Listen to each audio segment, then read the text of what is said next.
د کهانه شروعات د کال 1915 شپېته کېږي د داسې وخت نه په کم کې چې امریکا په جنگونو کې راګیره وه. دا ټول جنگونه نه صرف د امریکې پورې محدود وو بلکې ټوله دنیا پکې راګیره وه. په دغه سخت وخت کې موږ یو کیپټن وینو کوم سره چې په لاس کې د سرو زرو سکه پړقېږي. هغه سره یوازې صرف د یوه سکه نه وه بلکې د دغه سکو نه ډک بکسونه ورسره موجود وو کوم چې په دې وخت کې دا په جس کې اچول لګیا وو. په هغې بکسونو باندې په غټو الفاظو کې لیکلي شوي وو CSA. د دوی په جس باندې ناڅاپه د دشمن نظر ولګي سره وایي چې پې د مغه سره حمله وکړي او هر طرف ته د ډزو اوازونه شي. په دغه طرز خو بلکې د کیپټن نه وارو پار خطا نه شي بلکې الټا د خپل حاضر دماغې نه د کار په اخیستو سره جز د مغه سره اوبو ته کوز کړي او بیا د انجن د بندولو حکم ورکړي دې دپاره چې دومره تیاره جوړه کړو چې دشمن ته د سره زموږ اندازه هم ونه شي او واقعي د غلط طریقه کامیابه شي او په دې سره د دشمن د نظره بچ شي. اتې نه پس دغه جز د همیشه دپاره د ټولې دنیا د نظره غیب شي چې اخر دا لاړه په کمه باندې. اوس موږ د دغه وخت نه سوونه کاله پس یو وخت ګورو. په دې کې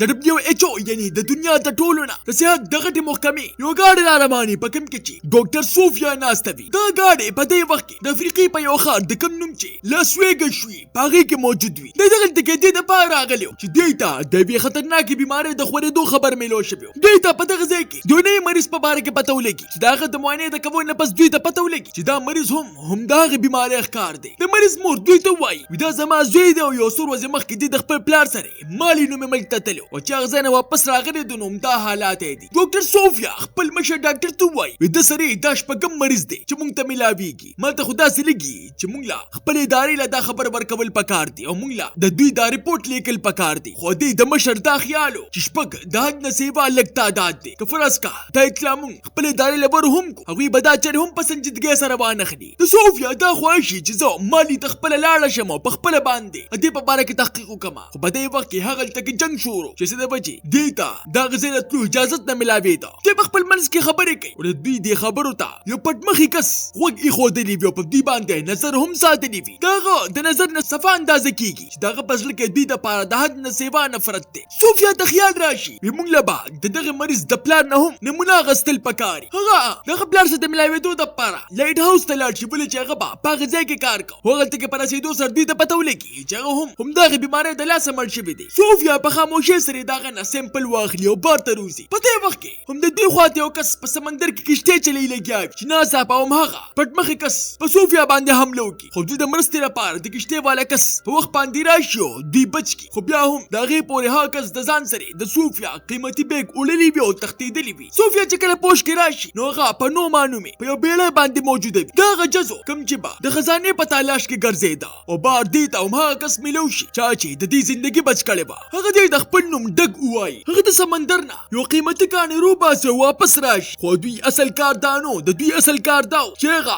ورک شوی جز را معلوم کړي. خو د کلونو راځي د ګرځېدو باوجود هغوی ته دغه جز په باره کې هېڅ قسمه څه معلومات نو میلو شوي. په دې وخت کې د دغې بیړۍ مالک المورا دغلته کې راشي او ډګ ته ووایي وي موږ ته چې نن کومه خزانه میلو شوه نن چې کومه پارټي د کېدو واله ده زما دا خواهش دی چې دا موږ په هغې کې خلکو ته وښایو. ډګ یو افریقني ډیلر سره میلو شي او په پارټۍ کې هغه قیمتي کاڼی د ټولو مخې ته پیش کړي. دی دغه ځای ټولو مېلمنو ته وایي دا د افریقني باچا د قبر حصه ده کومه چې په دې وخت کې د اربونو روپو قیمت لري. په دې وخت کې ډیلر ډګ ته یوه سکه وښایي په کوم باندې چې CSA لیکلی شوي و. د دې په لیدو سره د ډګ سترګې کولو پاتې شي او د مغه سره یې د هغه نه هغه سکه راښکي او ورته ووایي موږ خو د کلونو راسې هم په دغه جز پسې ګرځو موږ خو خپله ځواني په دې پسې تباه کړه. په دغه پارټۍ کې د میسکوټ نومې کمپنۍ مشر جیمز هم موجود و کوم چې په خپله زیاترې پیسې همدغه جز په تلاش کولو کې لګولې او دې سره د ده په مالي کې هم د حد نه سیوا غټ تعلقات و. صوفیا د هغه نه مالي ته تګ په باره کې مدد وغواړي چې جیمز یې په دې سره خبردار کړي وي هغلته تګ د حد نه سیوا خطرناک دی. خو هغه په خبره د پوهېدو والا نه وي او ضد را واخلي وي ته زما نه بېغمه اوسه صرف ما هغلته کې واړوه. ډګ جیمز ته هغه سکه وښایي او ورته ووایي وي دا مالي ته یو کس ته میلاو شوې ده او زما دا هغه پوره یقین دی چې موږ چې په کوم جز پسې ګرځو هغه ملبه هم په مالي کې موجوده ده. په دې سره جیمز د حد نه سیوا خوشحاله شي او په دې سره ډګ او المورا له 3 ورځو له مالي ته تګ اجازت ورکړي. په سبا باندې د سمندر سمندر غاړې ته صوفیا او ډاکټر جیک د مخکې نه موجود صوفیا هغه ته وایي جیمز موږ له هم تاسو سره یو ځای د تلو اجازه راکړې او په دې سره دوی 15 کسان د ماري پاړخ باندې روان شي د شپې د خوراک په وخت کې ډګ صوفیا ته هم هغسې خبر وښایي او ورته ووایي زه په هغې جس پسې ګرځم کوم چې زما د ورکوټوالې راسي یو خوب دی ماري ته په ورسېدو سره صوفیا او جیک د بیمارۍ تحقیق دپاره د هغوی نه بیل شي او بل خوا ډګ او د هغه ملګري د یو کس کور ته ځان ورسوي هغې کس ته چاته چې داسې کمیلو شوې وه هغلته کې پته ولګي چې هغه کس هم د بیمارۍ د وجې مړ شوي چې پس سره د دوی یو ځل بیا ټول امیدونه مات شي ډګ ته په دغه ځای کې نږدې یو جومات په نظر راشي چې دوی دمغه سړي هغه ځای ته ورچو دغه ځای مشرانو نه د دې ځای د ریکارډ په باره کې تپوسونه وکړي چې پته ورته ولګي چې واقعي سوونو کاله مخکې دلته کې یو جز راغلی خو زموږ د معلوماتو مطابق په هغې کې څوک هم ژوندی نو بچ شوي ولې چې په هغه ورځ باندې سمندر دومره تیزې چپې وهلې چې هغه جز یې د ځان سره وړلی دا معلومات د ډګ دپاره د حد نه سیوا اهم و او هغه جیمز ته وایي موږ په دې وخت کې د جو نومې ښار پاړخ باندې د تلو فیصله کړې ده خو په لاره کې هغوی ته احساس وشي زموږ اصل امتحان خو ایله اوس شروع شو هلته کې تلو په وخت کې ناڅاپه یو فوجي کشتۍ دې خواله راشي او افسر بار بار د ده نه دا تپوسونه کوي وی هغه تا سره چې کوم غیر ملکي ډاکټران راغلي هغه دې څه کړل هلته نه دا تپوسونه دې وجې کول چې د ماډي باچا ته د کوم نوم چې کاظم و هغه ته د دغه ډاکټرانو په باره کې پته لګېدلې وه چې د بار ملک نه ډاکټران راغلي او زموږ په علاقو کې تحقیق کوي لګیا دي هسره دا یاره به بیا هسې نه چې زما دا رازونه د ټولې دنیا ته وړاندې پیش کړلی شي چې بیا به ماته یو غټ مصیبت جوړ شي ډک په دې سره پوه شي چې دا معامله د حد نه سیوا سنګینه ده دې د وجې هغه ورته بانې شروع کړي مال انګریزي نه راځي دې د وجې د کشتۍ راسیټ ته کې چې په لنډه باندې خبرې وکړو فوجیان د دوی کشتۍ سره خپله کشتۍ وتړي چې په دې سره ډک خپلو ملګرو ته اشاره وکړي چې په پوره طاقت سره کشتۍ په منډه کا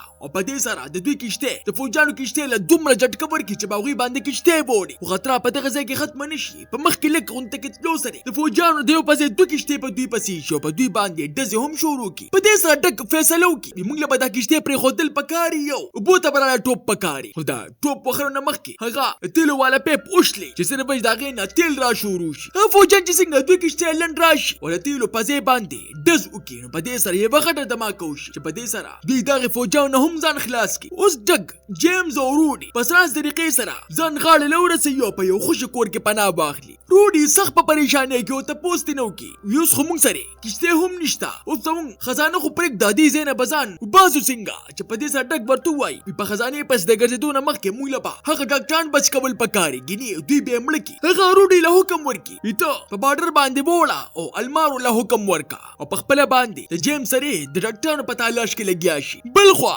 صوفیا او ډاکټر جیک په ګرځېدو کې یو کلي ته ورسي چېرته کې چې هر طرف ته خاموشي وي دی چې کوم کور ته هم ورننوځي په هغې کې ورته صرف و صرف لاشونه میلاویږي او داسې لګیږي چې دا ټول په یوې خطرناکې بیمارۍ باندې مړه شوي په سبا باندې بیا چې کله د لاشونو په هغه خبرو کې لګیا وي په دې وخت کې صوفیا ته یو کوي په نظر راشي چې په دې سره د هغه ذهن ته خیال راشي چې کیدای شي د بیمارۍ دا راز په دې اوبو کې پټ وي د دې وجې هغه د هغې اوبو نه نمونه اخیستل شروع کړي ناڅاپه جیک تر بره نه څوک اوازو کې وي فوجیان راغلل او ډزې شي هغه فوجیان دلته کې موجود ټول کسان وولي سیوا د جیک نه اوس جیک بار پاتې شو صوفیا په خپله باندې په هغې کوی کې پناه واخلي څه وخت پس دغلته کې هلیکاپټر راکوز شي په کوم کې چې په خپله باندې کاظم باچا موجود وي هغه د جیک نه د صوفیا په باره کې تپوس وکړي وي هغه ډاکټره دې څه کړه چې په دې سره جیک ورته څه هم ونه وایي چې په دې سره کاظم دومره په غوسه کې راشي په دې سره هغه جیک نه ډز پورته کړي حکم ورکړي وي هغه ډاکټره موږ ته په هر حال کې پکار ده ډګو جیمز پټ په پټه دا هر څه ګوري چې فوجیان لګیا دي او بې ګناه خلک وجني په یو موقع کې د ډګ زندګي هم په خطر کې راشي خو ناڅاپه صوفیا د شا د اړخ نه راشي او د یو فوجي په مرګ سره د ده زندګي بچ کړي خو تر هغې پورې د دوی نه ډاکټر جیک وجلي وي دغه په مرګ سره د صوفیا زړه مات شي خو ډګ هغه دغلته کې ایسارېدو ته پرې نه ږدي او په دې خبره باندې ځان صحیح را روانې کړي او دلته کې ایسارېدل د حد نه سیوا خطرناک اوس دغه درې واړه په سراز طریقې سره دغه علاقې نه په وتو کې کامیاب شي خو ډېر زر دغلته کې څه نور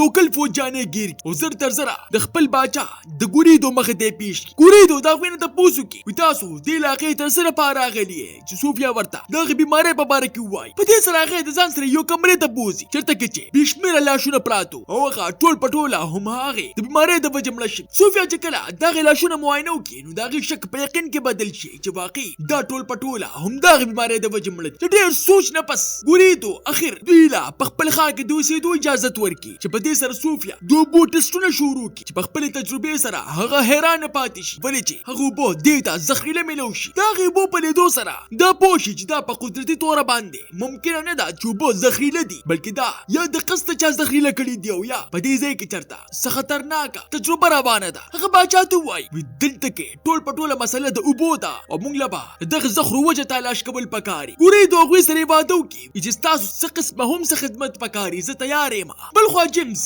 بار د دغه کلي وړو سره په فوټبال کې مصروفه چې په لوبو کې د چړۍ نه بالو خوېږي او جیمز ورپسې روان شي چې په تلو تلو کې هغه یو عجیبه غونډه کې ځای ته ورسي. په هغه ځای کې په هاخوا دېخوا کتو سره یې ده ته په لاس جوړ کړل شوي بلا عکسونه میلاو شي. هغه عکسونو ته په خبره کتو سره ده ته پکې هم هغه زوړ جس په نظر راشي کوم چې بالکل هماغسې و لکه څنګه چې دوی په هغې جس پسې ګرځېدل. د هغې عکسونو د معاینې نه پس دوی په دې نتیجه باندې ورسي چې هغه جس په دې وخت کې د ریګستان د شګو د لاندې نه ګیر شوی دی. ډک ته په دې وخت کې دا هم رایاد شي چې زړو کتابونو مطابق په دغه ځای کې به په یو وخت کې دریاب بیده کوم چې اوس په مکمله توګه اوچ شوی دی او ممکنه ده چې هغه دریاب لا اوس هم پوره ختم نه وي بلکې د ځمکې د لاندې نه بویږي او که چېرې څه ذخیره کیمیکل مسلسل په هغې کې تویېږي نو بیا دا خبره به دروغ نه وي چې هماغه زخر په ټولو اوبو کې خواره شوي دي او اوس یې دغې علاقې خلک استعمالوي او مسلسل بیماري. دې درې باڼه اوس په ښه فیصله وکړي چې موږ به خامخا هغه دریاب معلومو. په هغې عکسونو کې یوه قلعه هم ښودلې شوې وه کومه چې کیدی شي دغه دریاب غاړې ته موجوده وه. دوی ټول دغې قلعه په اړخ باندې بر روان شي په دې امید باندې چې کیدی شي په هغه ځای کې موږ ته د بیمارۍ او د خزانې د دواړو راز میلاو شي. هغه ځای ته په رسېدو سره دوی ته واقعي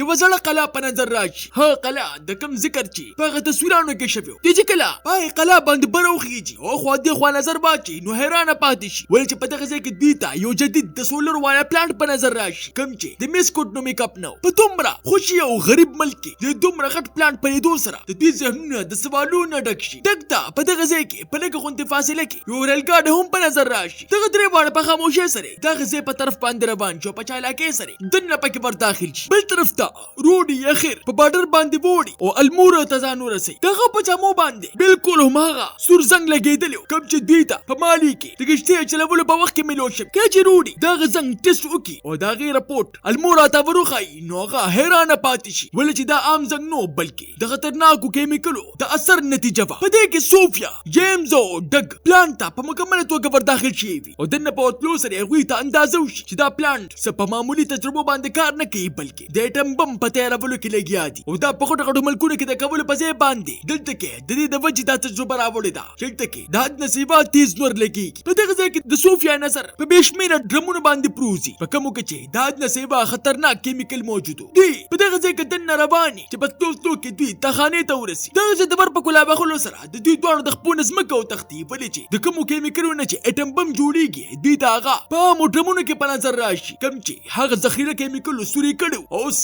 هغه ذخیره مواد د ځمکې په ذریعې سره په اوبو کې شامل شوي د کومې اوبه چې به د ماري د مختلفو علاقو خلکو استعمالولې او څکلې به هم او همدا وجه به چې هغلته کې دا بیماري مسلسل په خورېدو وه. بل طرف ته المورا او روډي هغه خپل رپورټ امریکایي سفارتخانې ته یوسي خو د رپورټ په لیدو سره دغه ځای د محکمې دا یقین نه راځي چې په کمپني دومره نیچه او خطرناک جرم کولی شي. اوس په پلانټ کې دننه د میسکټ د کسانو دا شک پیدا شي چې هلته کې څوک دی دې د وجې هغوی ډګ او جیمز ګرفتار کړي. میسکټ په خپله باندې د صوفیا نه تپوس وکړي وي ته دلته کې اخر ډو رسېدي څنګه او دا د دې ځای په باره کې څه پته ده چې صوفیا ورته د سوالونو نه صفا انکار وکړي او صفا ورته د ووایي ستا د دې سقا منصوبې د وجې بې ګناه خلک مړه کېږي. میسکټ ورته لول انکار وکړي په دې خبره باندې وایي زموږ نه کومې کیمیکلې هم ضایع کېږي هغه موږ سوځو. خو کله چې ورته صوفیا د هغې تاخانې د ډمونو په باره کې ووایي نو په دې سره په هغه باندې خولې راتلل شروع شي. میسکټ ډګ او جیمز وتړي او په ټرک کې واچوي چې په لاره کې ډګ د هغې د سرو زرو د سکې په مرستې سره د ټرک شاتنۍ دروازه کولو کړي چې په دې سره هغوی د ټرک نه ځان بیل کړي او بچ شي. بل خوا میسکټ کاظم باچا سره په خپله باندې میلاو شي او هغه ته ټوله خبره وکړي چې په دې سره کاظم ورله په بې حیثۍ سره جواب ورکړي دې سره زما هېڅ کار نشته تا ته څوک څه هم نشي ویلی که ته دا پلانټ بندول غواړې بند یې که که نه بند یې د سره بند نه کړي زما صرف پیسې پکار دي او په هر قیمت باندې مې پکار دي. په صحرا کې په ګرځېدو کې ډګ او جیمز ته یو تباه شوي جز میلاو شي خو خوشقسمتۍ سره ډېرونه پکې لا صحیح سلامت و. دوی هغه جز ځان له سم راسم کړي او د هوا په ذریعې سره ځان پکې په څه طریقې سره د کلي خواله راورسي چې دغه چې دوی ته یو ټلیفون هم میلاو شي. دوی دغه ټلیفون په ذریعې سره المورا ته خپل حال بیان کړي او بیا ډګ دغه سرو زرو د سکې په ذریعې سره ځان لا یو جیپ واخلي. په هغه جیپ کې دوی د ګردېګو باچا خوا لاړ شو د هغه نه مدد غواړي دې دپاره چې موږ ټول لا یو ځای شو او د کاظم باچا سره مقابله مقابله وکړو ګوردیګو یو غریب باچا دی د وجې وسایل ورسره هم لګو دی د وجې هغه نیغ په نیغ هغه سره جنګ نشو کولی او دوی ته انکار وکړي خو بیا هم دومره ورسره وکړي چې دوی له خپل نوې ګاډي ورکړي ډګو جیمز د پلان په اړخ باندې ور روان شي خو دا ځل یې په ګیټ کې ودرې هغوی د ودرېدو وړ نه وي او په زوره باندې پکې ور داخل شي دننه پکې په ورتلو سره پلان د هغې پورې تقریبا خالي شوی و چې په دې سره د جیمز شک پیدا شي چې اوس میسکوټ د ټولو ثبوتونو د ختمولو دپاره د ټول پلانټ په خامخا ختموي د ده وجې هغوی د بم په تالاشۍ کې لګیا شي چې خیر په ګرځېدو کې هغه ورته په هغه ډرمونو کې میلو شي جیمز هغه بم راواخلي او په خپل بیګ کې کېږدي او په دې سره دغلته کې یو هلیکاپټر هم راکوز شي میسکوټ په زوره باندې صوفیا ځان سره کړي او دا هلیکاپټر د اوچتولو کوشش شروع کړي خو په دې وخت کې ډګ د هغه د ودرولو دپاره دغلته کې راشي خو د هغه د څه کولو نه مخکې د میسکوټ کسان په هم حمله وکړي خو په خوشقسمتۍ سره صوفیا په خپله باندې هلیکاپټر راټوپ کړي میسکوټ د خپل سیسټم په استعمالولو سره ټول په ټوله سولرې د نور اړخ ته ورواړي دې دپاره چې په دې پلانټ کې تر دې حده پورې طاقت پیدا شي چې په خپله باندې تباه شي خو جیمز تر هغې پورې په خپله باندې د بم سره د هغه ټول سیسټم تباه کړی دې د وجې په هغه وخت کې هیڅ قسمه څه غټه دماکه ونه شي په دې سره میسکوټ په سخته غوسه کې راشي او ډګ صوفیا او جیمز په خپل ګاډي کې دغه ځای نه په وتو کې لګیا شي خو ناڅاپه کاظم په خپل هلیکاپټر کې په هغوی پسې شاته ور روان شي کاظم په هغوی باندې ډزې شروع کړي چې په دې سره ډګ جیمز ته ووایي موږ ته چې کوم هم بارود میلاو شوي دي هغه بار ته ووله اوس چې په کوم ځای کې هم ډز کېږي په هغه ځای کې دماکه کېږي چې په سره په دغه ځای کې د لوګو او د دوړو یو طوفان جوړ شي چې اوس مجبورا کاظم خپل هلیکاپټر مجبورا ته وکړي دغه دماکو د وجې دغه ځای تر دې حده پورې وچړقېږي چې په ځمکه کې پټ شوي زوړ جز هم بره راشي هغه